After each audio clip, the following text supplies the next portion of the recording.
Au à tous, bienvenue sur la chaîne des panafricanistes par essence, par conviction et par excellence. Celle des citoyens qui militent par nécessité et obligation de combat. Nous sommes une chaîne qui n'est guidée que par nos ancêtres et rien que par les ancêtres qui appartiennent à l'égrégore du monde noir. Par conséquent, nous ne croyons en aucun Dieu venu de l'étranger. Toutefois, cette vidéo n'est aucunement destinée à inciter à la haine ou à la violence, car nous menons un combat qui est d'abord et avant tout spirituel, intellectuel et démocratique. Ensuite, il est politique, géopolitique et géostratégique, contre l'impérialisme, le colonialisme, le néocolonialisme et l'endocoloniat, qui sont tous qualifiés de crimes contre l'humanité. Nous menons ce combat sur la base du principe fondamental que nous avons hérité de nos ancêtres kémites, qui est celui de la Mahat, c'est-à-dire solidarité, vérité et justice. Vous êtes donc en droit de connaître la vérité et nous avons l'obligation de vous dire la vérité, rien que la vérité, afin que justice soit rendue au continent africain. Et ça, c'est notre modeste contribution dans cette noble lutte en faveur de la souveraineté, la dignité, la solidarité et l'unité africaine. C'est exactement ça que nous appelons le panafricanisme. Bien-aimés frères et sœurs, M. Bazoum vient de porter plainte contre le gouvernement nigérien, celui de Tchani, au niveau de la CEDEAO, pour qu'il puisse être libéré et pour qu'on puisse, la CEDEAO puisse le ramener au trône. Voilà la nouvelle stratégie d'Emmanuel Macron. C'est-à-dire que, vous savez, ce monsieur-là, et on se pose même la question de savoir s'il est vraiment parti à l'école. S'il réfléchit. C'est comme si c'était un robot. Et il y a un avocat sénégalais qui a pris le dossier en main, qui s'en charge de cette affaire. C'est sûr et certain que derrière lui, il y a toute une cohorte d'avocats français qui sont là pour montrer qu'ils sont des grands juristes alors qu'ils ne valent absolument rien. Et nous allons vous le démontrer. 1. La CEDEAO est une institution, une organisation supranationale. Les membres de la CEDEAO, ce n'est pas des populations, ce sont des États. Donc, pour saisir en fait la CEDEAO, il faut être un État. Ce n'est pas les individus. Il y a une seule possibilité qui permet à des individus de saisir la Cour de justice de la CEDEAO. Une seule. C'est celle d'épuiser d'abord toute la procédure nationale, c'est-à-dire la première instance, l'appel, la cassation. Après ça, maintenant, vous saisissez la Cour de justice de la CEDEAO. Et si là, ça ne marche pas, vous pouvez même aller jusqu'à la Cour de justice de l'Union africaine. Si Emmanuel Macron ne connaît pas ça, il n'a qu'à venir chez nous, on va lui donner des cours. C'est aussi simple que ça.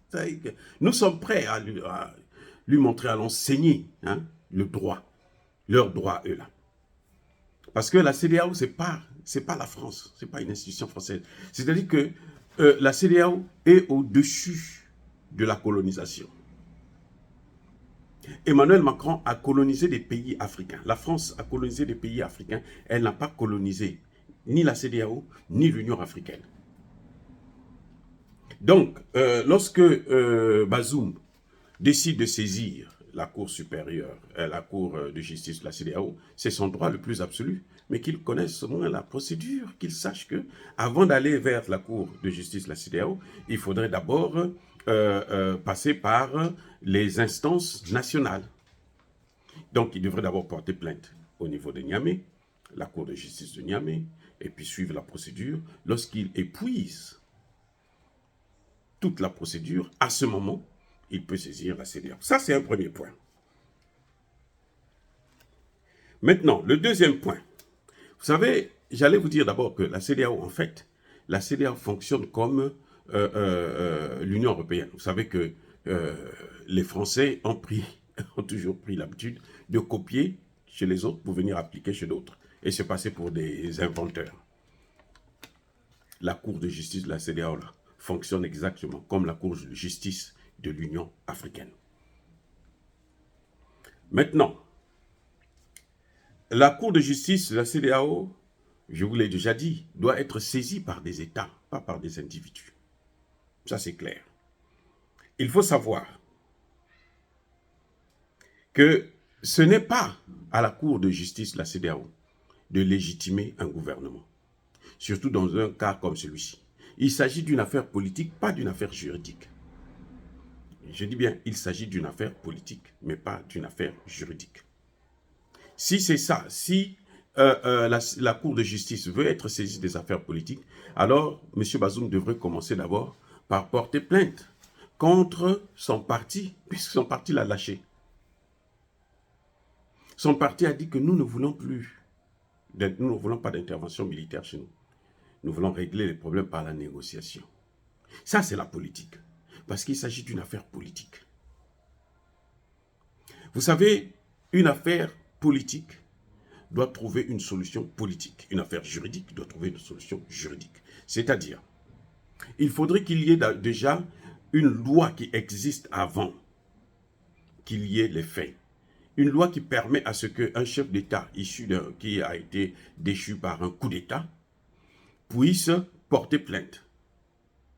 S'il n'y a pas cette loi-là, tout ce que fait Bazoum, là, c'est du blabla.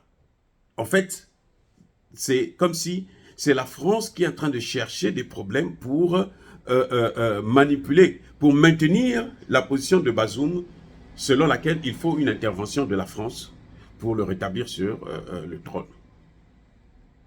Vous voyez, il s'agit d'une affaire politique parce que vous voyez bien que Bazoum ne s'attaque pas à la population, ne demande pas à la population de le ramener au pouvoir. Parce que c'est cette population qu'il a élue. Quand vous savez que, écoutez, votre père ou votre mère vous envoie au marché. Mon fils va m'acheter une banane. Elle vous donne $1. Vous arrivez, la banane coûte $1,50. Alors que hier, quand votre maman est passée là-bas, elle-même, la banane coûtait $1. Qu'est-ce que vous faites? Vous revenez chez la maman, chez celle qui vous a mandaté, pour dire à celle qui vous a mandaté, mais maman ou papa, mais en tout cas, la banane, ce n'est plus $1, c'est $1,50. Ou c'est moins d'$1, c'est 50 centimes. Donc, voilà, j'ai acheté la banane à 50 centimes, voici les 50 centimes qui restent. Monsieur Bazoum a des problèmes avec d'autres Nigériens. C'est déjà ce qu'on appelle en droit international une affaire intérieure d'un État souverain. Le coup d'État qu'il y a eu au Niger, ce n'est pas une affaire de la CEDEAO, ce n'est pas une affaire de l'Union européenne, ce n'est pas une affaire de l'Union africaine, ce n'est pas une affaire de l'ONU, c'est une affaire interne d'un État souverain. Et les Nations Unies sont claires que lorsqu'il s'agit d'une affaire interne, personne, on n'est pas obligé d'être saisi.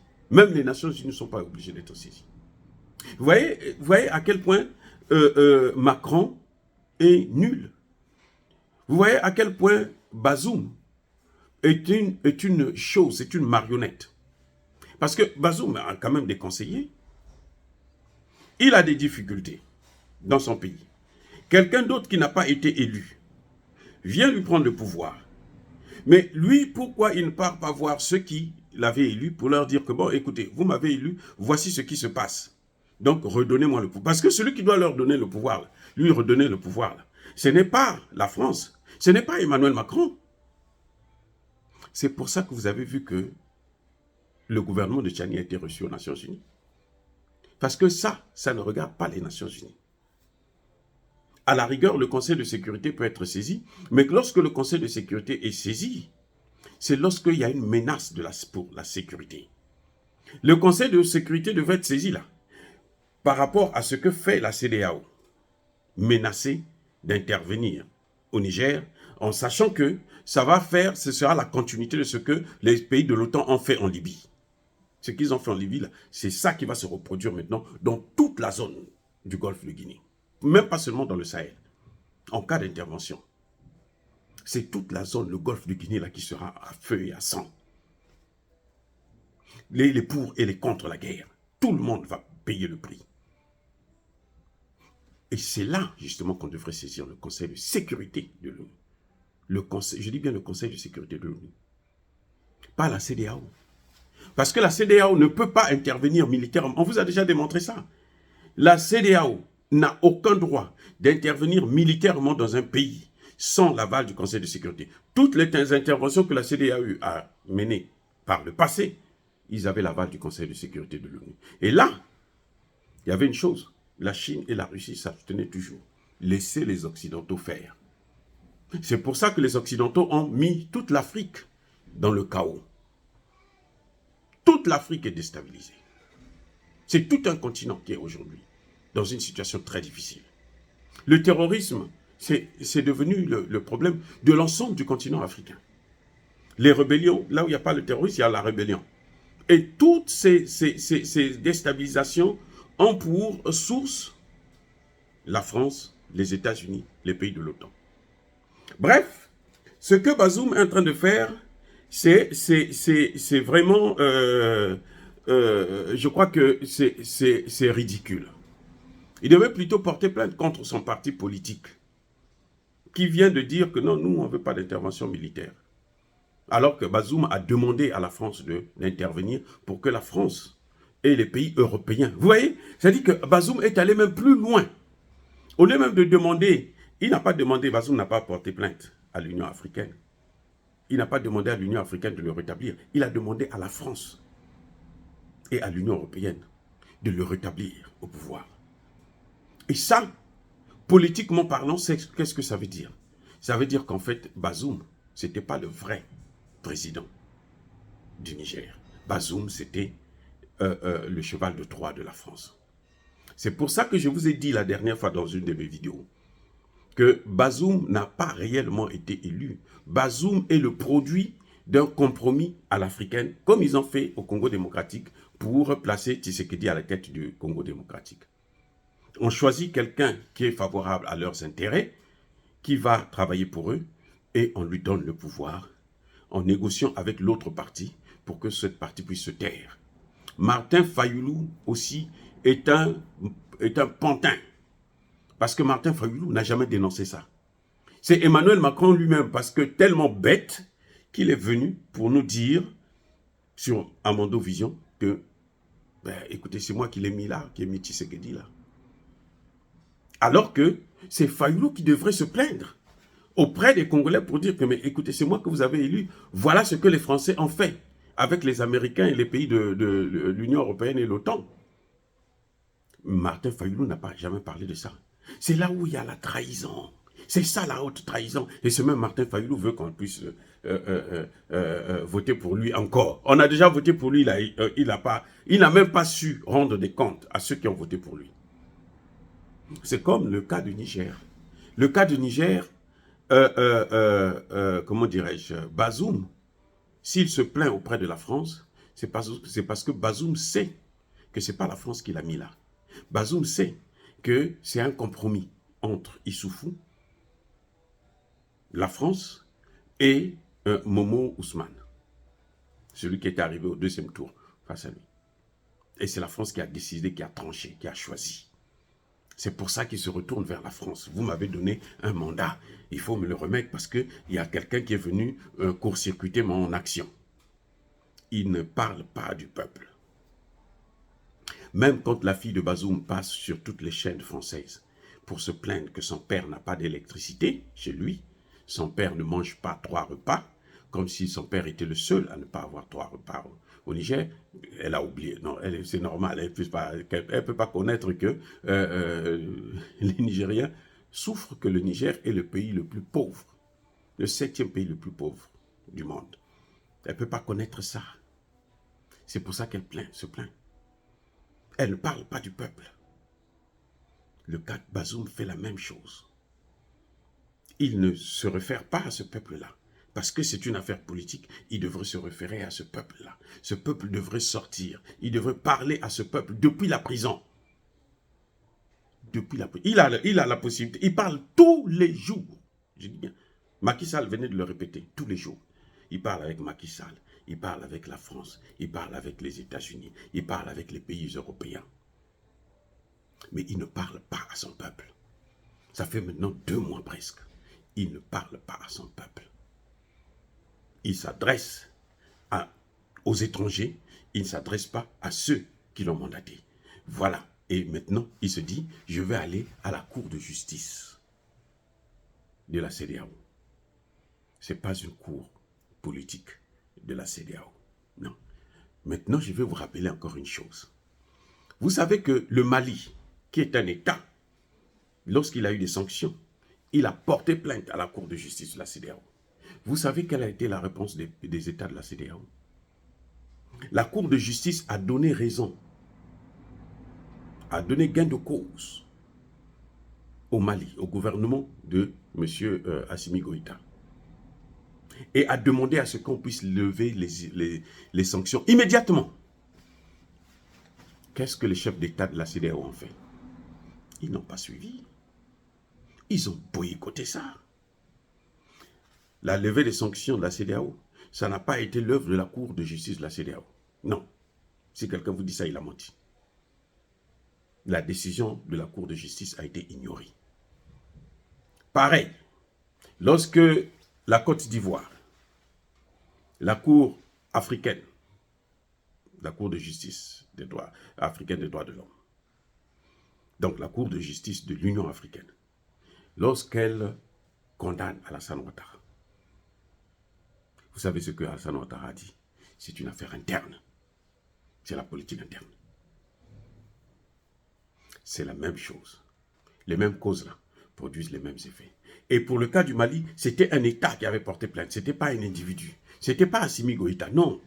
C'était l'État du Mali. C'était le peuple malien plutôt. Ici, il ne s'agit pas du peuple. Il s'agit d'un individu. Un individu sur 26 millions. Un individu qui dit, moi je dois avoir le pouvoir. Et les 26 millions là, il ne s'adresse pas à eux parce que les 26 millions ne comptent pas pour lui. Les 26 millions, ce sont des gens que lui, il écrase, qu'il doit écraser, qu'il a toujours écrasé. Oh, bien-aimés frères et sœurs, dire cela, c'est inciter à la haine ou à la violence. Non. Yaba colère. Encore une fois de plus, bien-aimés frères et sœurs, soyez bénis. Je persiste et je signe. Soyez abondamment bénis par le Dieu des Kémites et par nos ancêtres angélisés. Mais que tous ceux qui persécutent le continent africain le pillent et le déstabilisent, qu'ils soient noirs, blancs, chinois, arabes, indiens, qui qu'ils soient punis, maudits, foudroyés, neutralisés, écrasés, effacés par ce Dieu des Kémites et par nos ancêtres angélisés. Vive l'Afrique éternelle, j'ai dit, et j'assume.